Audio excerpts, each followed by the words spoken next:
Mystery Wine brings you the Casebook of Gregory Hood.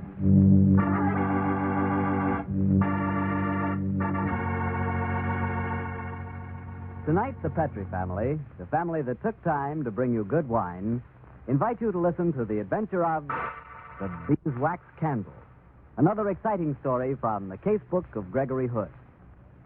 I hope you're sitting back in a comfortable chair after a good dinner. Did you try my suggestion to start that dinner with a glass of Petrie California sherry?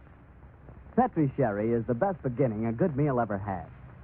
When you pour yourself a glass of that Petrie sherry, just look at the color. A beautiful deep amber. Then hold that glass of Petrie sherry up to the light. Notice how clear Petrie sherry is. Just as clear as crystal. That, you know, is one sure sign of a good sherry.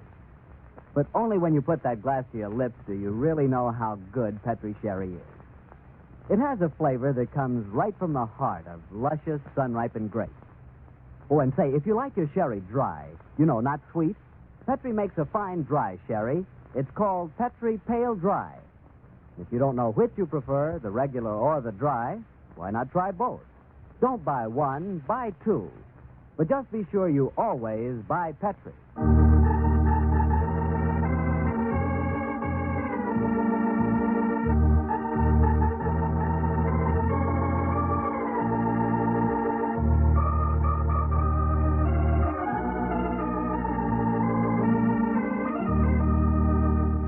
Well, it's Monday night in San Francisco, and we have a weekly date with Gregory Hood and his friend Sanderson Taylor.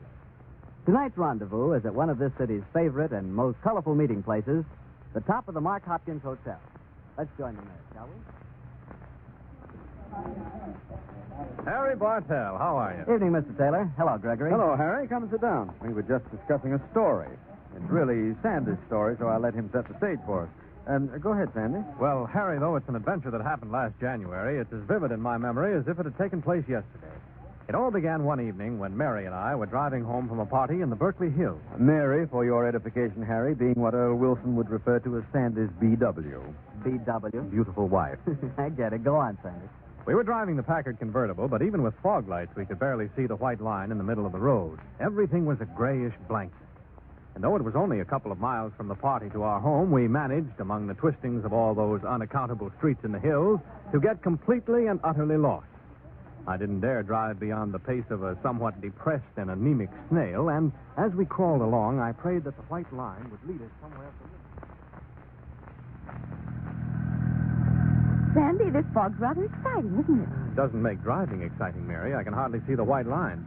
I'm afraid we're lost, darling. It's like a dream world. The kind of night when anything could happen. A night for adventure. You sound like Gregory. All I want is home and bed. Oh, that's nice, too. But tonight I think it's rather gay and romantic to be lost with you in the hills. After 7 years of marriage, darling, that's very flattering. Listen to that man playing the clarinet. Isn't it good? Excellent. I wonder who lives around here that plays like that. Sounds like a professional. Darn it, even the streetlights are off. Power failure, I guess. My, but it's quiet. The sort of night that... The devil's that? Somebody's in trouble. Stop the car, Sandy. But, darling, it's the middle of the night. We can't see a hand in front of us. Stop the car, Sandy. That sounded like a woman screaming. Come on, Sandy. It came from this direction. Well, wait for me, Mary. Wait for me, darling. Where are you? Mary! Mary! Mary!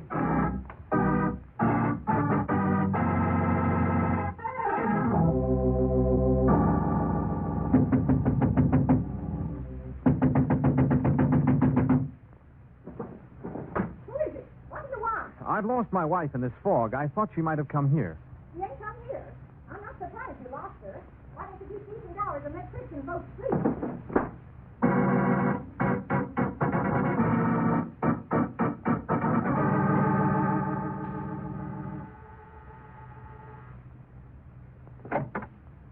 Yep. I've lost my wife in this fog. She didn't come here, did she? No, mister. How'd you lose her? I'd like to learn the trick. Look, I've no time to joke. Do you have a phone? Nope. Still hoping for one, though. Well, how about the house next door? Mrs. McIntosh lives there. She's got a phone. Thank you. You're welcome.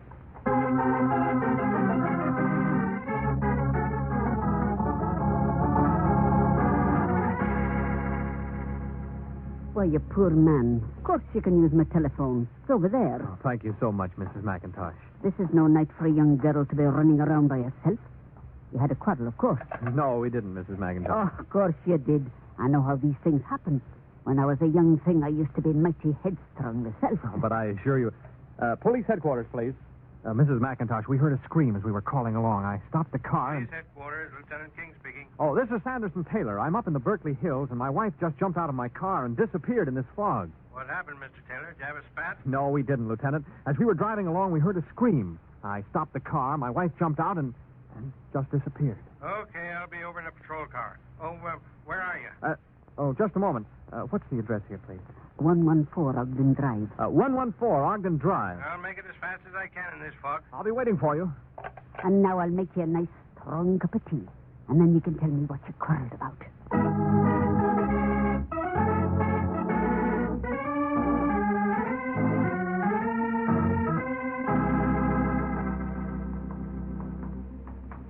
Mr. Taylor, we've been in every house on this street, and there's no trace of your wife. But, Lieutenant King, she can't just have disappeared. Well, looks as if she has.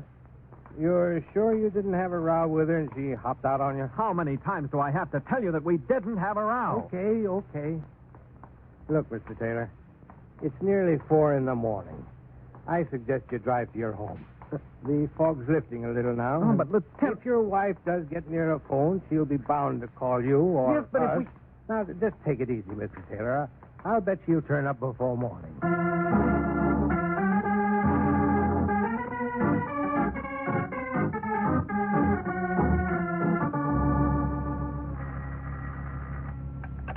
Good morning, Gregory Hood, importers. This is Sanderson Taylor. Hello, Mr. Taylor. Is Mr. Hood there? He just left. Oh, Lord, I've been calling him all night. Do you know where he went? Yes, Mr. Taylor. He's down at the dock supervising the unloading of a cargo. Do you know the name of the boat or the pier number?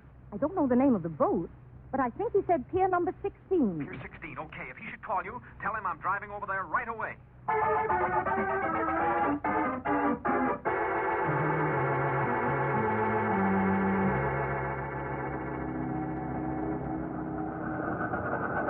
And that's what happened, Gregory. We couldn't find any trace of her. Gosh, Sandy, I wish I'd been home. I flew my plane down to Del Monte last night. Came back early this morning. Oh, I must have called you 40 times during the night. I've been absolutely frantic. I have a hunch she's all right, Sandy, but let's step ashore and get to a phone. I've got an idea. Oh, Lundborg, Yes, Mr. Wood? you take over the unloading. Okay, Mr. Wood. Be very careful with that Peruvian consignment. I've got a special client lined up for those Inca headdresses. Right you are, Mr. Wood. All right. Now, come on, Sandy. Now, let me get this quite straight. You checked at all the houses near where Mary got out of the car? Yes, as far as we know. As I told the police, though, it was hard to spot the exact area. We were completely lost in that darn fog. Then your only real clue as to your location was that guy who was playing the clarinet just before you heard the scream. Yes. You say he was a good player? Oh, top-notch. I remember that Mary said he sounded like a professional. Then that's our only lead, huh? Oh, here's the phone booth. Do you have a nickel, Sandy? Sure. Who are you calling? Harry James is at the St. Francis. He may be able to help us. Oh, you mean he might know who the clarinetist is? Sure. If he's really good, Harry will know him. Mr. Harry James, please. Oh, it's a slim chance, Gregory. True, but it's worth trying. Oh, Harry, this is Greg Hood. I know I must sound like the crack of dawn. I'm sorry. Yes, I'm in a jam. Perhaps you can help me. Well, my best friend's wife disappeared in a fog in the Berkeley Hills last night.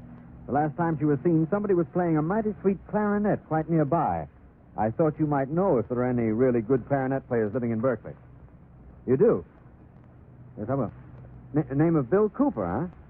Do you have his address, Harry? In luck, Sandy. Oh, he knows a clarinet player in Berkeley. Yes, he's looking up his address. Oh, yes, Harry? His address is 109 Martin Way. Much obliged to you, Harry. Yes, I'll call you later. We might have dinner together. So long, and thanks a lot. You have your car here, Sandy? Sure. Good. Then let's head out across the bridge and pay a visit to Bill Cooper, the sweet clarinet player.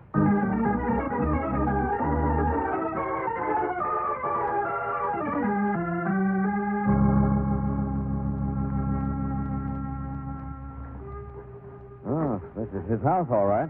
Does it strike a responsive chord, Sandy? Well, it's hard to say in the daytime, but this street leads off Ogden Drive, and that's where I ended up last night in the fog. I hope that Bill Cooper can help us. So do I. Yeah? I heard your sweet clarinet, and I just couldn't resist dropping by. Huh. You a musician? I play around with the piano a little in an amateur way. Well, come in. Thank you. I'm Bill Cooper. My name's Gregory Hood, and this is my friend Sanderson Taylor. Hi, Mr. Taylor. Oh, I see you have a piano in here. Maybe we could try a little jam session sometime. Yeah, maybe. You a professional, Mr. Cooper? Oh, no. It's just my hobby. I'm a teacher of judo. That's an interesting combination. You bet it is. Judo's great stuff, you know. Gives you a feeling of power. Oh. Look, Bill, I hope you can help me. Last night around 12:30, my wife and I were driving near here. We heard you playing the clarinet. Yeah, that's right. I was playing at that time. And suddenly, we heard a weird scream. My wife jumped out of the car to investigate, and I haven't seen her since. I'm absolutely frantic. Yeah, that's tough. What can I do to help you? Well, did you hear that scream, Bill? You'd stopped playing a few seconds before. About 12:30, you say? Yeah. Say, I do remember hearing a kind of squawk. I thought it must be the radio over at the professor's. It certainly came from that direction. The professor? Yeah, Professor Meyer. He lives across the street at 112. Then let's pay him a visit, Sandy. Much obliged to you, Bill. Well, that's okay, Mr. Hood. And when you straighten out on your mix-up there, why, come back and hit that keyboard. We might knock out a couple of hot licks together.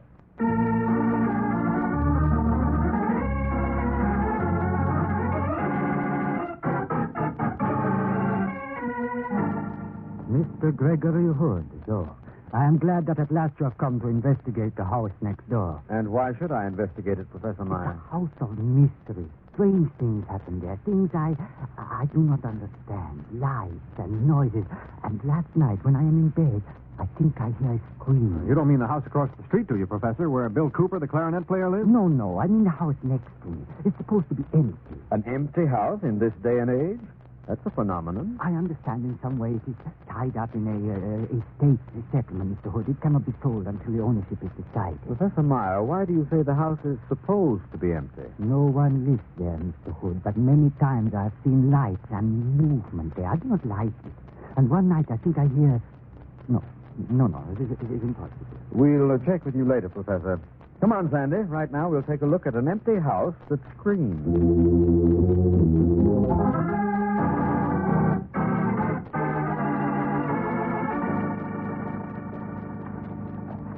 The house looks deserted, Gregory. Yes, it does, Sandy. Front door's locked, huh? Yes, but the lock's old-fashioned. I think the skeleton key will do the trick. I suppose I'm condoning a burglary, Gregory. I don't think they'll send us up the river on this one.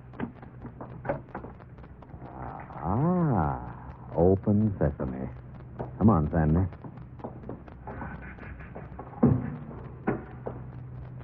Gregory, I'm scared. Supposing Take Mary... it easy, Sandy. Well, the house is unfurnished, and yet... Gregory! What is it? Footprints in the dust. A woman's footprint. Leading into the front room. Come on. Look, lying by the fireplace. It's Mary. Mary, go! It's all right, Sandy. She's breathing. She must have been drugged. I'll run back to Professor Myers and call the police and get them to send an ambulance. Do that, Sandy, though. Before you go, I suggest you take a look by the window there. God. A bearded man lying on the floor. He's unconscious, too. If you look closer, you'll see that he's wearing a knife in the breast pocket. A knife that's in up to the hilt. Sandy, I'm afraid we're now mixed up in murder.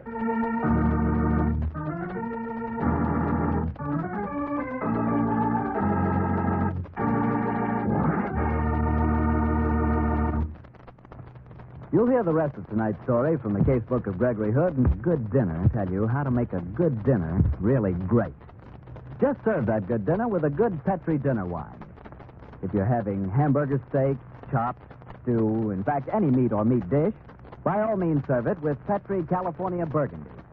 Petri Burgundy is a hearty red wine with a marvelous flavor. Now, if you're having fish or chicken, try serving it with Petri California Sauterne. Petri Sauterne is a delicately flavored, subtle white wine. It's just perfect. And whether you serve Petri Burgundy or Petri Sauterne, or both, remember you can serve them proudly, because Petri is the proudest name in the long history of fine wine. Well, Gregory, again you left me cliffhanging. What happened next? That's an easy one, Harry. Sandy sent for the police and an ambulance while I stayed in that deserted house. As soon as the ambulance arrived, we rushed out to the hospital with poor Mary and paced the corridor anxiously while the doctor was examining. Why the devil doesn't he let me see her, Gregory? Easy, Sandy. By the way, did the face of that bearded corpse strike a responsive chord in you? No, I've never seen the fellow before. I think I know him. The beard threw me at first. It must be recent. But I'm certain he's a refugee named George Renault. No. Mr. Taylor? Oh, doctor, is she going to be all right? Yes, Mr. Taylor. She's going to be all right. Oh, can I see her? For a moment, yes. But no longer. She's exhausted. Mary, darling. Oh, hello, Sandy, dear. Hello, Greg. How do you feel, Mary? Awful. Rather as if I've been trying to rumble with a hurricane. Oh, you poor darling. Oh, don't worry, Sandy, dear.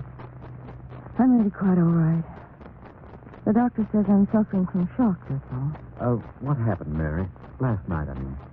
I don't really know, Greg. I ran down the street, turned the corner, and saw a light in the house. The only one that did have a light. The door was open. I walked in, and suddenly something hit me on the back of the head. And that's all I knew until just now. Oh, Mary.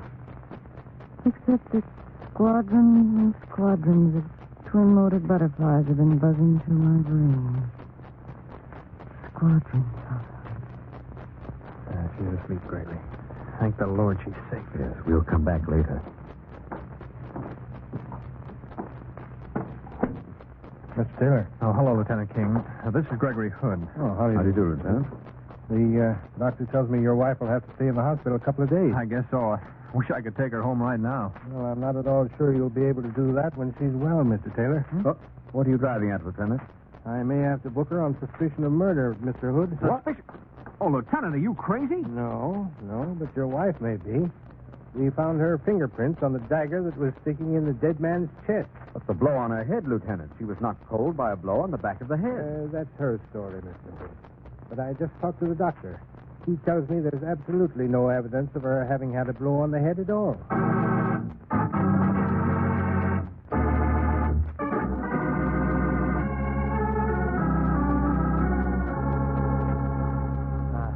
You are back again, my friend. Come in. Thank you, Professor Meyer. What did you find out at the House of Mystery, Mayor? Quite a number of things, Professor, including my wife and the corpse. Your wife and the corpse? I knew it. It is a house of evil. I also found this book, Professor Meyer. It was lying under Mrs. Taylor's unconscious body. I thought it would interest you. This is a 16th century book. The House of the Mirror of Malevolence. This confirms my suspicion as to that house next door. This is a book. A grimoire. What's a grimoire, Professor Meyer? I think Mr. Hood knows, don't you? I think so. It's a handbook of black magic. A collection of all the most evil and supposedly potent spells, isn't it? Correct, my friend. And this book, this Mirror of Malevolence, is one of the most celebrated and horrible of all grimoire. As a scholar, Mr. Hood, I would beg you to give this book to the university library. As a man, I say, burn it. I can do neither at the moment, Professor. I must study it. Within these worm-eaten covers lies the answer to murder.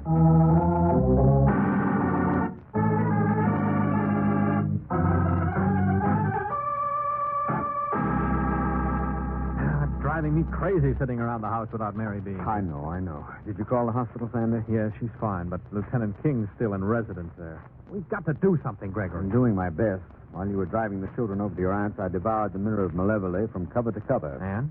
I'm confused, Sandy. This case isn't pleasant. In fact, it's very messy. We're mixed up in black magic. And black magic spells a nasty, vicious, evil mind at work. And it means even worse than that. Gregory, for Pete's sake, stop drumming on the piano. Okay. Yeah, okay. I'm sorry, Sam. Oh, sorry, I didn't mean to yell, Gregory. I know, Sandy. What did you mean just now when you said it was vicious and evil and worse than that? Well, I was thinking what the police might imagine if they realized this was a black magic case.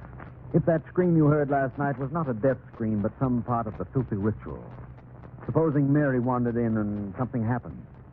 Well, Sandy, wouldn't it be possible that she killed him herself? Gregory, you can't believe that. I couldn't, but Lieutenant King could, and I wouldn't blame him. What we have to get is a confession. From whom? Oh, I know from whom, all right. It's a question of how. If only this darn book would... Sandy, I deserve to be kicked from here to Sacramento. What are you burbling about? I've got the answer. It's right here in the book. Let me see. Yes, here it is. Listen. I'm reading from page 96 of the Mirror of Malevolence. How you may make a murderer confess his crime. In a candle of pure beeswax, insert the cuttings of the nails of the dead man. Burn this in the presence of the murderer, and the spirit of the dead man will descend upon him and torment him until he do confess his murder. Gregory, I'm willing to ride along with you most times, but if you put any faith in that kind of stuff... Never mind that, Sandy. I think this is going to work. Get your nail clippers. Then we'll go out and find a nice white beeswax candle. And after that, I'm planning on playing a hot duet with Bill Cooper, amateur clarinet player. I think we may smoke out a murderer.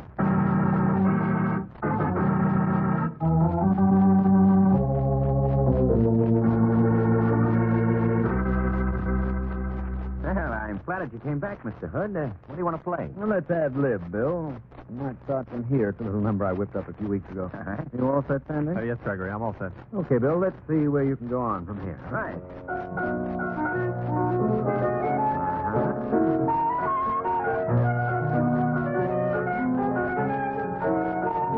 Smooth, Bill, and very much in the groove. Now, Gregory? Yes, Sandy, now.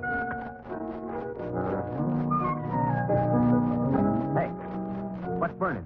A beeswax candle with George Renault's nail paring stuck down it. Put it out. What's the matter, Bill? Put that candle out. Grab him, Sandy. I got him. Put it out. Let go of me. Oh, no, Bill. We'll hold you so you can watch the candle burn. It's pretty, isn't it? No. You feel him now, don't you? The spirit of the murdered man has descended to torment you. Let me go, And he'll Eddie. keep on tormenting you, Bill, as long as that candle burns. Cut it out. Until you confess. Let me alone. Put out that candle. You will you? killed George Renault, didn't you? No, I didn't put out that candle. It's going to burn, Bill. It's going to burn right down. Please Come on, put it Bill. out. Why not admit it? You and Renault played at black magic, didn't you? No. Oh, yes, you did. You admitted before that you had a taste for power. You thought you could get it that way. I tell you, And I finally, didn't. you killed him because nothing could give you more power than human sacrifice. I didn't kill him. Blow out that candle, please. You did, Bill, and when Mrs. Taylor walked in on the killing, you slugged her with one of those paralyzing blows that are peculiar to judo. It left no mark, and you planned to frame her for the killing. You put her fingerprints on the dagger. Oh, it's that candle. You're in for it, Bill. You can't escape. George Renault's murdered spirit has returned. It'll never leave you, never, unless you confess. We'll burn candles until you've forgotten what daylight looks like. Don't. But you don't have to blow out that candle. It's driving me crazy. Blow it out, will you? Then I'll tell you everything.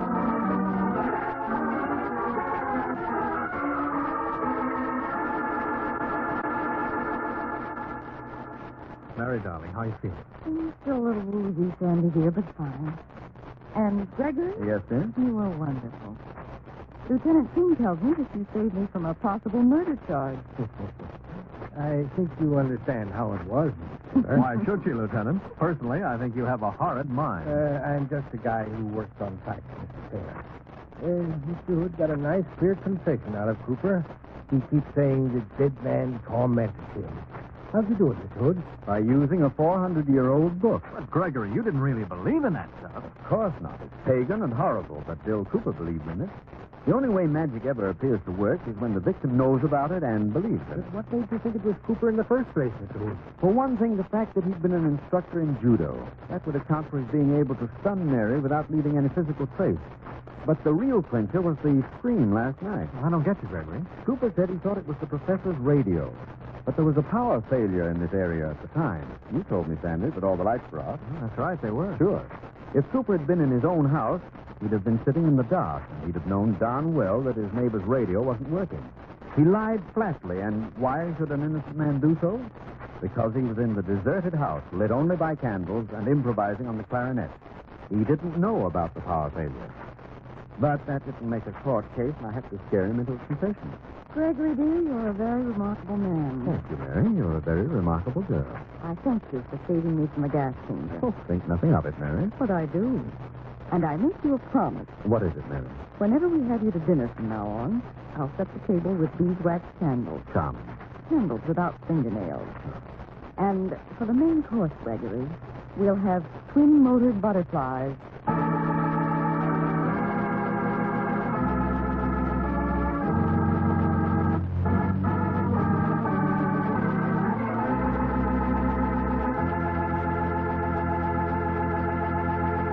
Well, Greg, that was some story. I didn't know you knew so much about black magic. I'll let you in on a little secret, Harry. I don't know a thing about it. The only kind of magic I know is what my old father taught me. He did the most wonderful act of sawing a woman in half. but it never works with me. You mean you couldn't master the trick, Greg? No, it requires lots of practice. Oh, and you couldn't find the time? No, I couldn't find the woman. Oh, no. But, Harry, you must know a few pretty good tricks yourself. No, not one, Greg. Now, come on, Harry. How is it every time I come to your house, you dish up such marvelous meals and you're no cook? Greg, that's because of the Petri wine. Didn't your old father ever tell you what a good dinner wine does for any meal? It all comes back to me now. And you know Petri wine is good wine. Why, it's got to be. Look at the long years of skill and experience that goes into its making. The Petri family has been making wine for generations. Winemaking is their heritage. A heritage handed down from father to son, from father to son. So you can see why the Petri business has grown and grown, so that today the Petri family are America's largest independent winemakers. Yes, the making of Petri wine is a family affair, and the Petri family has every intention of keeping it just that. So you know the name Petri on a bottle of wine is more than a trademark. It's the personal assurance of the Petri family that Petri wine is and always will be good wine. Well, Gregory, which particular page of the casebook are you turning to for next week's story? Next week, Harry, I'm going to tell about an odd story that took place in Hollywood some months ago. It concerns a noted columnist, an extremely garrulous press agent, pardon me, and a very dead actress. I call the adventure Murder in Celluloid. See you next Monday, Harry. You bet, Greg. And in the meantime, if you hear of any place for rent or sale, will you let me know? Don't tell me you're looking for a place to live. No, Harry. It's for a friend of mine, a veteran who just got back. Believe me, this housing shortage is really hitting the returning servicemen hard. And if anybody deserves the break, they do. I think it's up to us to do what we can to see that they get first chance at any vacancy. Remember, if you have a vacancy, rent it to a veteran. Good night.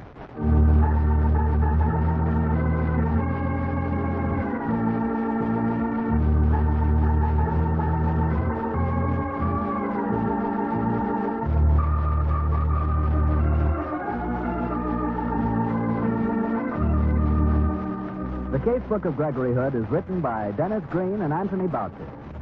Original music composed and played by Dean Fossler. Gail Gordon plays the part of Gregory Hood, and Sanderson Taylor is played by Art Gilmore.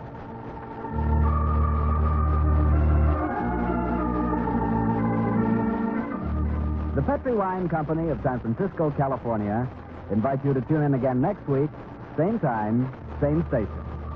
The Casebook of Gregory Hood comes to you from our Hollywood studio. This is Harry Bartell saying goodnight for the Petri family.